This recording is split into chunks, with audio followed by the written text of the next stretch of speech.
এখন আমরা কলকাতা থেকে এসেছি আমাদের যে বাংলা সিনেমা শুটিংটা হবে তার লোকেশন দেখতে। এই যে আমরা সব যারা আর্টিস্টরা সব কাজ করবে সবাই এসেছি বিভিন্ন জায়গা থেকে, একদম গ্রাম, পুরো গ্রাম।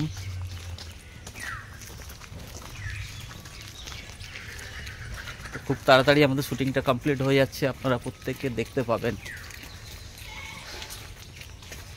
তো আমাদের নেতা শ্রীকান্ত দা, এদিকে আসো, একটু পরিচয় করিয়ে দিই। এই যে ইনি হচ্ছেন আমাদের নেতার রোল করছে, নেতার রোল।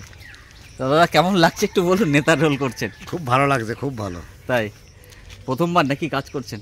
প্রথমবার। তো যাই হোক, আর আমরা এই যে দাদার পাড়ায় এসেছি। এই পাড়াটা হচ্ছে দাদারই গ্রাম। দাদা ঘুরিয়ে ঘুরিয়ে লোকেশন দেখাচ্ছে।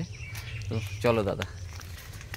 তো তারপর দেখছো আমাদের আরও সব আর্টিস্ট যারা আছে। এই যে দিদি, এটা কথা বলো না। হ্যাঁ, আরও দেখো আমাদের এইসব আর্টিস্ট, চলে আসো। এই যে টাটা, লাইক করবেন, শেয়ার করবেন।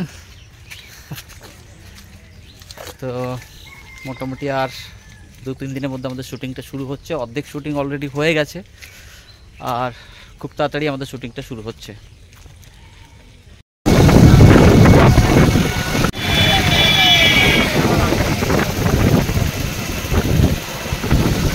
কাঁঠাল গাছে কাঁঠাল হয়েছে।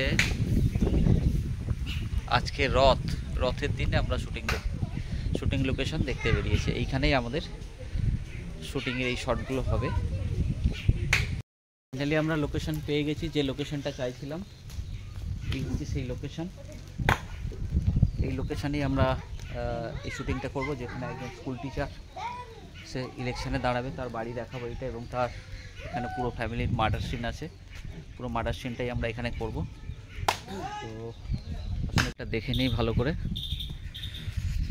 কারণ এখানেই ভিলেন টিম আসবে একদিক থেকে। ভিলেন টিম এসে এখানেই আমরা শটটাকে নেব। খুব সুন্দর শট, খুব সুন্দর লোকেশন দেখা যাচ্ছে। তো এইটাই বেস্ট হবে সিনটা। এই লোকেশনে আমরা আমাদের বাংলা সিনেমার শুটিংটা করব। লোকেশন দেখতে দেখতে বৃষ্টি শুরু হয়ে গেছে। এখন আপাতত আমরা দিলীপদার বাড়িতে এসে বসে পড়লাম। তো লোকেশন প্রায় দেখা কমপ্লিট। এই যে দিদি আমাদের পুরো রান্না বান্না করে দিয়েছে, খাবো এবার আমরা। দিদি আর দিলীপদা কাঁঠাল পেড়ে রেখেছে। দিলীপদা কাঁঠাল পেড়ে রেখেছে, এই দেখো কাঁঠাল।